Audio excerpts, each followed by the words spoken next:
नमस्कार, वागधारा कार्यक्रम में आप सभी का स्वागत है। मैं हूं डॉक्टर आशा शर्मा और आज के इस कार्यक्रम में हम बात करने वाले हैं हिमाचल प्रदेश के लोक साहित्य में राम प्रसंग को लेकर। आप सभी साहित्य प्रेमियों को ज्ञात ही होगा कि लोक साहित्य हमारे लिए कितना महत्वपूर्ण है। जी हाँ, लोक साहित्य का हमारे जीवन में बेहद महत्व है। लोक साहित्य ही है जो किसी देश, किसी समाज की सामाजिक, राजनीतिक, सांस्कृतिक और धार्मिक परंपराओं से हमें जोड़ता है, हमें उससे मिलवाता है। आप सभी जानते होंगे कि लोक साहित्य ही हमें अनुरंजित और हमें आनंदित करता है।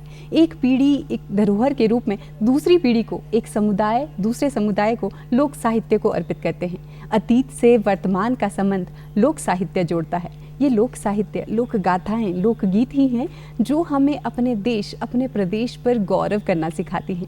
जब इतना महत्वपूर्ण ये विषय है तो क्यों ना इसी विषय पर बात की जाए। इसीलिए आज हम बात करने वाले हैं हिमाचल प्रदेश के लोक साहित्य में राम प्रसंग को लेकर, और इस विषय पर विस्तार से जानकारी देने के लिए हमारे साथ हैं डॉक्टर करम सिंह, जो कि सचिव हिमाचल प्रदेश कला एवं भाषा अकादमी हैं। तो चलिए उनसे विस्तार से बात करते हैं। डॉक्टर करम सिंह, नमस्कार। नमस्कार। आज के इस कार्यक्रम में आपका स्वागत है जी। जैसे कि आपको विषय ज्ञात है और हमारे दर्शकों को भी ज्ञात हो गया है, तो सबसे पहले आपसे जानना चाहते हैं कि अगर हम हिमाचल प्रदेश के जनपदों की बात करते हैं, विभिन्न क्षेत्रों की बात करते हैं, तो रामायण को किन किन रूपों में यहाँ देखा जाता है? देखिए, रामायण वाल्मीकि के आदि काव्य से कथा के रूप में पूरे विश्व में प्रचलित है। जी जी। और विश्व का कोई समुदाय, कोई वर्ग इससे, इसके प्रभाव से अछूता नहीं रहा है जी। चाहे वो लिखित साहित्य हो, किसी भी भाषा का साहित्य हो, चाहे वो लोक साहित्य हो, मौखिक साहित्य हो, उस पर राम कथा का, रामायण की कथा के विभिन्न प्रसंगों का प्रभाव सब जगह दिखता है जी।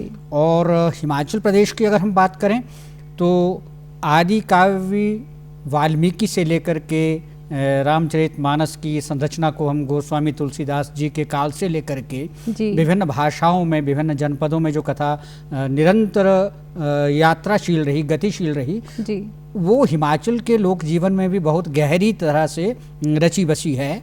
यहाँ के जनजीवन में रामायण कथा के प्रसंग प्रचलित हैं। संस्कार गीतों में, लोकगीतों में, गाथाओं में, देव परंपरा में, देवी देवताओं के रूप में जो पूजित यहाँ के अधिष्ठाता देवी देवता हैं, उनमें राम कथा के प्रसंगों को देखा जा सकता है और हमारा जनजीवन पूरी तरह से उससे प्रभावित है। रामलीला का पारंपरिक रूप से मंचन हिमाचल में भी होता है। और अगर हम कला की, संस्कृति की दृष्टि से देखें तो यहाँ चित्रांकन की परंपरा रही है और लिखनों की परंपरा रही है, रेखांकन की परंपरा रही है। चाहे व्यक्ति पढ़ा लिखा हो, विद्वान हो, चाहे अनपढ़ हो, लेकिन उसके जीवन में अभिवादन से लेकर के संस्कारों में, ब्याह शादियों में, उत्सवों में, मेले पर्वों त्योहारों में राम कथा के जो प्रसंग हैं वो हर रूपों में प्रचलित रहते हैं। जी, ये तो बहुत ही अच्छी बात आपने कही कि बहुत सारे रूपों में हम राम को जानते हैं। अगर हम हिमाचल की बात भी करें और लोक साहित्य के रूप में जो हमारे सामने आती हैं, तो इससे इतर भी हम आपसे बात करना चाहते हैं कि अगर हम गाथाओं की बात करते हैं तो बहुत सी गाथाएं तो हमने भी सुनी है और हिमाचल काफ़ी विस्तृत है, 12 ज़िलों से बना है। तो विभिन्न ज़िलों में जैसे बात करते हैं, कोस कोस में पानी बदले और 4 कोस में बानी, तो जहाँ पर हमारी बाणी तक, हमारी बोली तक 4 कोस में बदल जाती है, वहाँ पर राम का प्रसंग भी बदल जाएगा और लोक गाथाओं के रूप में विभिन्न रूपों में हमारे सामने भी आएगा। तो अब आपसे जानना चाहते हैं, अगर लोक गाथाओं की बात करते हैं तो कैसे राम का चरित्र हमारे सामने आता है? कि गाथा का अभिप्राय है कथानक, गाथा का अभिप्राय है पूरा जीवन वृत्त। अगर आप हिमाचल प्रदेश की संस्कृति की बात करें तो हर देवता की एक गाथा होती है। देवता का जब नृत्य होता, कोई पर्व होता, तो उसकी जो गूर है, उसका जो देवा है, वो उसकी पूरी की पूरी गाथा अपनी बोली में, अपनी भाषा में उसका बखान करता है। ऐसे ही राम की जो कथा है वो एक श्लोक में भी कही जा सकती है और संस्कृत के कवियों ने कहा है, और उसको कई घंटों में, कई दिनों में, कई महीनों में, कई वर्षों के कथा प्रसंगों में भी और यज्ञों में भी उसका वखान किया जा सकता है। इसलिए कहा कि राम अनंत अनंत गुण अमित कथा विस्तार। तो राम की कथा एक श्लोक में अगर हम कहें तो वहाँ संस्कृत में कहा है, आदौ राम तपोवनादिगमनम हत्वा मृगम कांचनम वैदेही हरणम जटायुमरणम सुग्रीव संभाषणम बाली निग्रहणम समुद्र तरणम लंकापुरी दाहनम पश्चात रावण कुंभ कर्ण हरणम एतद्धि रामायणम। ये मुख्य प्रसंग है रामायण के, जिसको संस्कृत के कवि ने एक ही श्लोक में कह दिया। और अगर हम संस्कृत साहित्य से बहुत बाद में निकल करके लोक साहित्य में जाते हैं तो अगर कुल्लू की एक छोटी सी कहावत हम लें तो वहाँ कहा रावण नेऊ राम मरा बैर ता राम में फुकू रावणारा घर। जी, रावण ने राम के साथ बैर लिया जी, राम ने बदला लिया, लंका को जला दिया और रामायण खत्म हो गई जी। तो एक शब्द में, एक वाक्य में हमारे यहाँ कहा जाता है कि हरि अनंत, हरि कथा अनंत।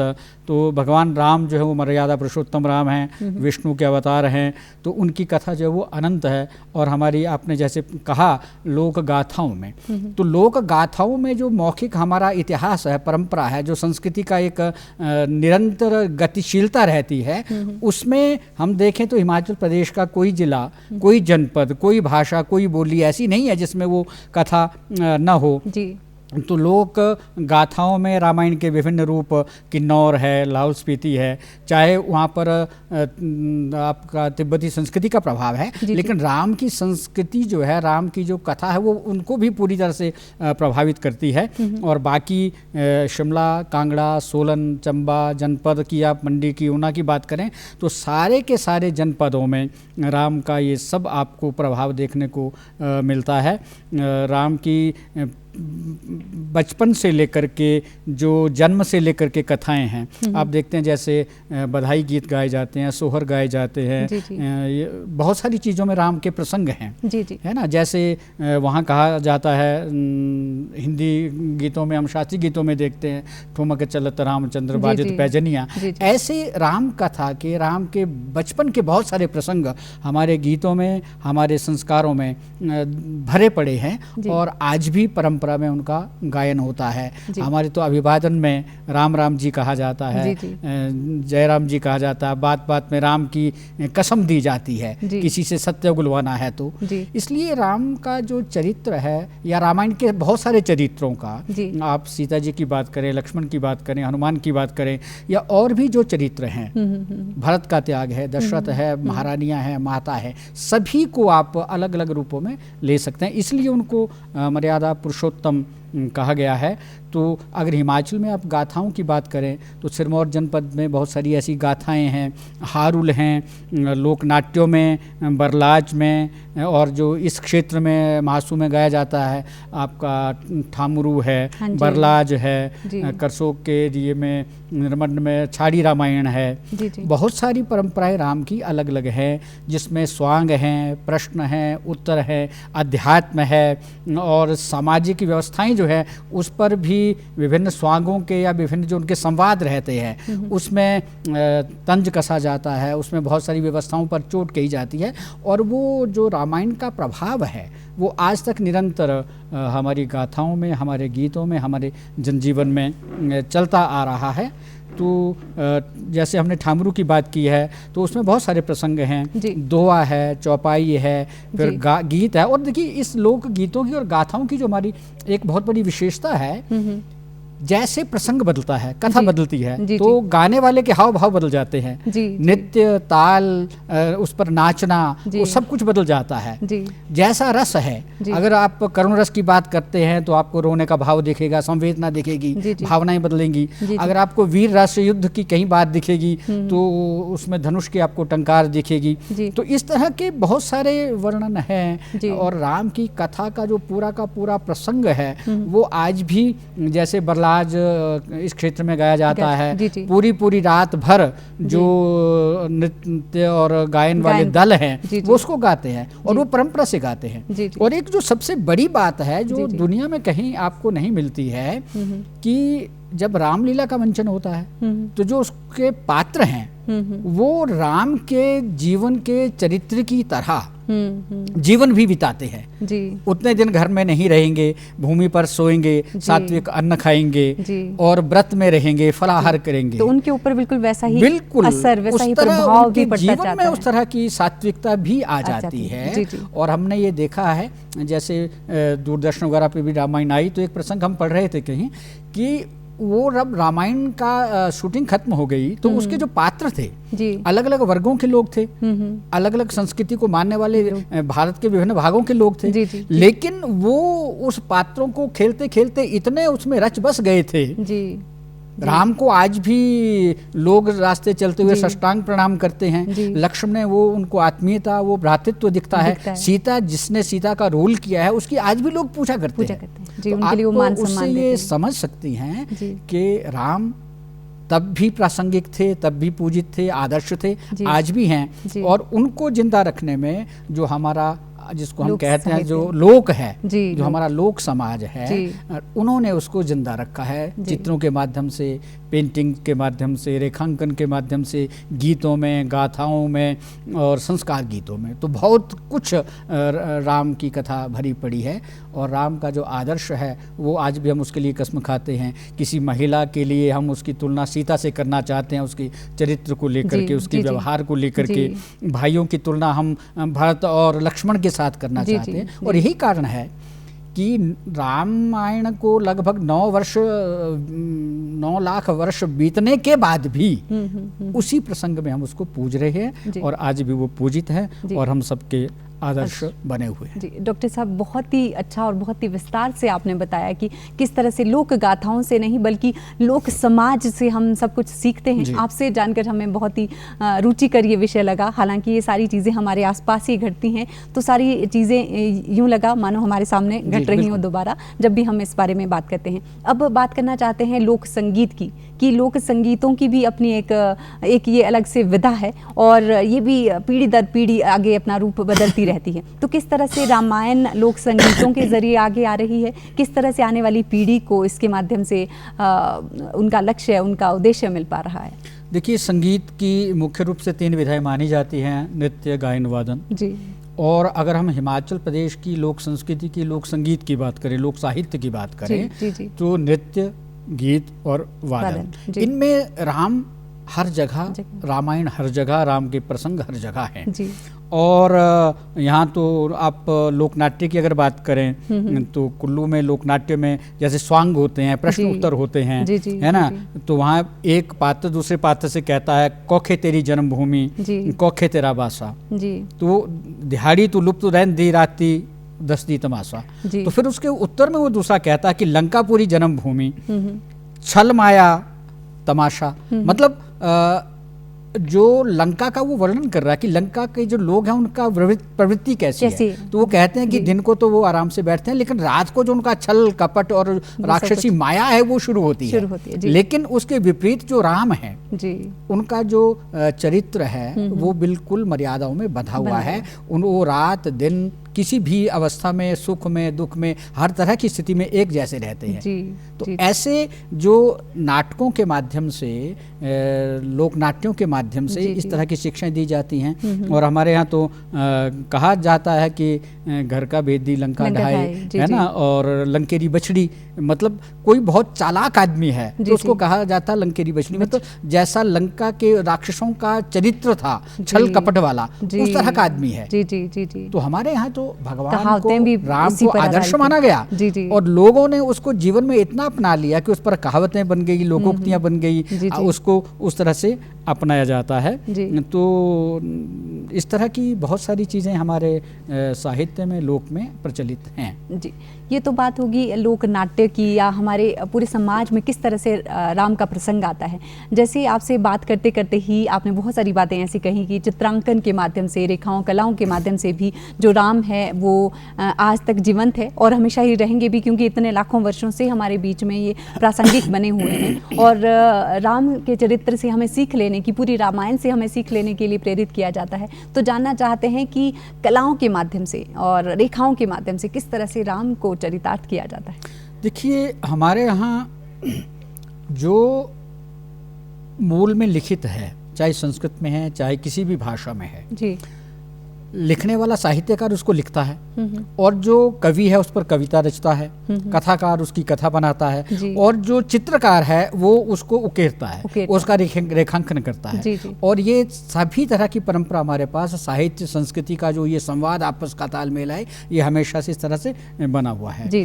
तो हमने लोक में देखा है कि जब गीतों की परंपराओं में, गाथा की परंपराओं में गीत गाए जाते हैं संगीत के साथ, तो जो उसके प्रसंग है उसका जो चित्रांकन है वो कलाकार अपनी तुलिका से उसको रचता है। और अगर लोक संगीत की एक प्रसंग मैं दोबारा से दोहराना चाहूँगा, तो सीता हरण का जब एक प्रसंग आता है तो सीता भिक्षा देते हुए बाहर नहीं जाना चाहती है, तो उसमें लोक गीत, लोक कवि जो वो क्या कहता है, घरे जे हुंदे राम राजा लेंदे हाथीरे दान, कि एक साधु आया है तो उसको खाली हाथ हम नहीं जाने देंगे, लेकिन राजा राम कुटिया में नहीं है, घर में नहीं, अगर वो होते तो हाथी घोड़े धन धान्य दान करते, और मैं उसमें कार में बंधी हुई हूँ तो मैं बाहर नहीं आ सकती हूँ, लेकिन जैसे ही उसका उल्लंघन करता है तो वो बाहर आती है। तो हमारे कवियों ने, हमारे चित्रकारों ने इसके लिए चित्र रचे हैं। और हमारे यहाँ जो पहाड़ी चित्रकला की जो परंपरा है उसमें भी रामायण की सीरीज बनी है, बहुत सारे हमारे यहाँ जो है वो भित्ति चित्र हैं, दीवारों पे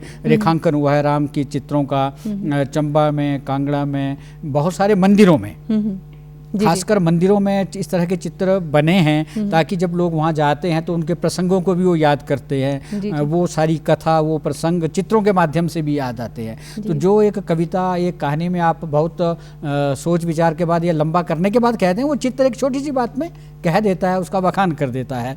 तो इस तरह की बातें हैं। और देखिए राम का जो चरित्र है वो ऐसा है कि अभी राज तिलक होने वाला है, अभी खबर मिलती है आपको कि आपको वनवास होने वाला है ना। तो लोक कवि जो है वो उससे प्रभावित हो जाता है, जहाँ वो खुशी मना रहा है, नाच गा रहा है, एकदम सन्नाटा छा जाता है। तो फिर वहाँ चंबा का एक गीत है, राज हुंदे होए वनवास रामा मेरे जोगणुआ, है ना, कि जिसको राज्याभिषेक होना था वो जोगी का वेश बन करके जा रहा है। फिर वो कहते तेरे बिना अयोध्या न मानी, कि भाई अयोध्या जो राम के बिना नहीं सह सकती है, तो क्या राम अयोध्या के बिना रहने की कल्पना कैसे कर सकते हैं। तो पंचवटी में जाते हैं, फिर वो बात की सारी बातें होती हैं। देखिए घुरेई गीत जो है, कैसे कैसे सीता ने कष्ट सहे वन में, तो एक चंबा का घुरेई गीत है जिसको महिलाएं खास करके जो अप्रैल में बसोवा का त्यौहार होता है, लड़कियां जब अपने मायके में आती है तो वो सीता का जो सुख है उसको भी अपने जीवन में देखती हैं, और जो सीता का वियोग है, जो ससुराल का कष्ट है या उसका जो एक दुखद पहलू है या उसमें जो परिश्रम है, उसमें जो उनको बहुत कुछ काम के लिए जूझना पड़ता है, संघर्ष करना पड़ता है नए परिवार में जा करके, और पहाड़ का जो ये दुर्गम जीवन है उसके लिए वो कहती हैं, है ना। तो एक घुरई है उसमें, हटी पीछे हेरे राम सीता डूबे गई, कि सीता, राम आगे चल रहे हैं, सीता पीछे चलती चलती कीचड़ में धंस जाती है। तो राम उसको फिर पीछे जाकर के देखते हैं कि सीता कितना डूब गई है, कि फिर सीता की टांगें डूब गई है, सीता के पाँव कीचड़ से सने हो गए हैं। तो एक राजकुमारी, एक महारानी कैसे कैसे कष्ट झेल रही है। तो ये जो लोक कवि है, जो लोक साहित्य हमारा है, वो ये कह रहा है कि सीता की तरह ही हमारी हर स्त्री है, वो अपने पति के पीछे चल रही है, संघर्ष कर रही है, घर को बना रही है, समाज को बना रही है, राष्ट्र के लिए अपना दायित्व निभा रही है, लेकिन वो भी उसकी तरह कष्ट झेल रही है। तो ये जो चीज़ें हैं हमारे यहाँ सारी चलती आ रही है। और हमारे यहाँ तो एक चंबा की आप बात करें तो मुसाधा एक संगीत की विधा है, एंचली संगीत की विधा है, और उसमें तो रामायण और महाभारत, कृष्ण शिव की गाथाओं के बहुत सारे प्रसंग चलते हैं। तो ब्याह शादियों में पूरी पूरी रात उसकी कथाएं होती हैं। तो वो जो कथानक है उसको चित्रकारों ने अपने चित्रों में डाला है।